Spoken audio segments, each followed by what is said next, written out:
حجر اسود کا بوسہ نصیب ہو جائے تو آپ دونوں ہاتھ رکھ کے آواز کے بغیر حجر اسود کا ادب سے بوسہ لیں، اور اگر بوسہ نصیب نہیں ہوتا،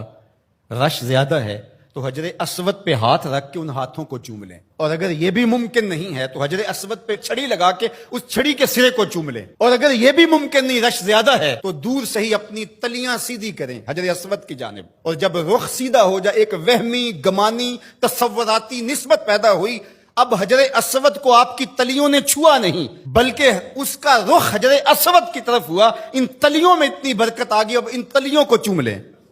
ان انگلیوں کو چوم لیں، اس لیے کہ ان کا رخ تو حجر اسود کی طرف ہوا تھا۔ تو جس پتھر پر میرے حضور کے ہونٹ لگے، جس پتھر پر میرے حضور کے لب لگے،